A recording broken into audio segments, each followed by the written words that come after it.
Hello parents, నేను doctor Chaitra, consultant paediatrician and neonatologist. And ఇవాళ మనము పిల్లల్లో చాలా కామన్గా వచ్చే వైరల్ ఇన్ఫెక్షన్ గురించి మాట్లాడదాము. అది చికెన్ పాక్స్. మెడికల్ టర్మ్లో దీన్ని మేము వారిసెల్లా ఇన్ఫెక్షన్ అంటాము. సో చికెన్ పాక్స్ అనేది వారిసెల్లా జోస్టర్ అనే ఒక వైరస్ వల్ల స్ప్రెడ్ అవుతుంది. ఇది రెస్పిరేటరీ డ్రాప్లెట్స్ వల్ల కానీ లేదంటే డైరెక్ట్ కాంటాక్ట్ వల్ల చాలా ఈజీగా స్ప్రెడ్ అవుతుంది. చైల్డ్కి ఫీవర్ స్టార్ట్ అయిన 1-2 రోజుల ముందు నుంచే ఇన్ఫెక్షన్ స్ప్రెడ్ అయ్యే అవకాశం ఉంటుంది. పేరెంట్స్ మామూలుగా ఇంట్లో నోటీస్ చేసేది వీళ్ళకి ఫీవర్ రావటం, అలసిపోవటం, చాలా తక్కువగా ఆకలి ఉండటం, బాడీ పెయిన్స్, ఇట్లాంటి కొన్ని నాన్ స్పెసిఫిక్ వైరల్ సిమ్టమ్స్ కనిపిస్తాయి. ఆ తర్వాతే క్యారెక్టరిస్టిక్ ర్యాష్ డెవలప్ అవుతుంది.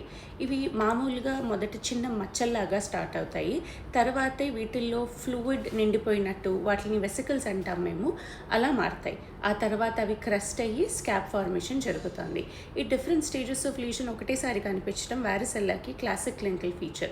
కానీ healthy children mostly uncomplicated recovery చూపిస్తారు. కానీ యాజ్ పీడియాట్రిషియన్స్ మేము క్లినికల్గా వరీ అయ్యేది కాంప్లికేషన్స్ గురించి. ఒక common complication secondary bacterial skin infection అంటాము. అంటే బిడ్డలు రిపీటెడ్గా స్క్రాచ్ చేయటం వల్ల వాళ్ళ స్కిన్ బ్యారియర్ డ్యామేజ్ అయ్యి అక్కడ బ్యాక్టీరియా ఎంట్రీ జరిగి సెల్యులైటిస్, యాప్సెస్ ఫార్మేషన్ లేదా ఇన్వేజివ్ స్కిన్ ఇన్ఫెక్షన్ డెవలప్ అవుతుంది. అందుకనే ఎక్సెసివ్గా స్క్రాచింగ్ మినిమైజ్ చేయటం చాలా ఇంపార్టెంట్. చాలా అన్కాంప్లికేటెడ్ కేసెస్ సపోర్టివ్ కేర్తో ఇంట్లో చాలా సేఫ్గా మేనేజ్ చేయొచ్చు. అడిక్వేట్ హైడ్రేషన్ చాలా ఇంపార్టెంట్. ఒకవేళ ఫీవర్ వస్తే మీ డాక్టర్ ప్రిస్క్రైబ్ చేసిన పారాసెటమాల్ డోస్ ప్రకారం ఇవ్వాలి. ఇంకోటి గుర్తుంచుకోవాల్సింది ఏంటంటే ఈ బిడ్డలలో మనం ఆస్పిరిన్ అవాయిడ్ చేయాలి. ఎందుకంటే there is a risk of rice syndrome. It is a severe liver and neurological complication అనమాట. సో స్కిన్ హైజీన్ మెయింటైన్ చేయాలి. వాళ్ళ గోళ్ళు చాలా చిన్నగా ఉంచాలి. మీ డాక్టర్ ప్రిస్క్రైబ్ చేసిన క్యాలమైన్ లోషన్ లేకపోతే దురద తగ్గించడానికి యాంటీప్రోరైటిక్ మెడికేషన్స్ అంటాము, అవి వాడాలి. తర్వాత ఈ లీజన్స్ అన్నీ క్రస్ట్ అవుట్ అయిపోయేంత వరకు ఐసోలేషన్లో ఉండటం important.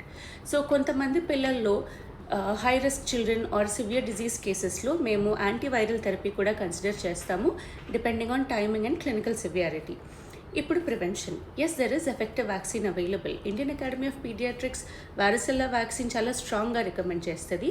Usually it is a 2 dose schedule and vaccination severe డిజీజ్ని, హాస్పిటలైజేషన్ని, కాంప్లికేషన్ రిస్క్ని ప్రివెంట్ చేస్తుంది. ఒకవేళ బ్రేక్ త్రూ డిజీజ్ వచ్చినా కూడా జనరల్గా మైల్డ్గానే ఉంటుంది. సో ఫైనల్గా parents should remember one thing: chickenpox చాలాసార్లు self limiting viral illness, but proper hydration, skin care and monitoring for warning signs and timely paediatric evaluation are very important.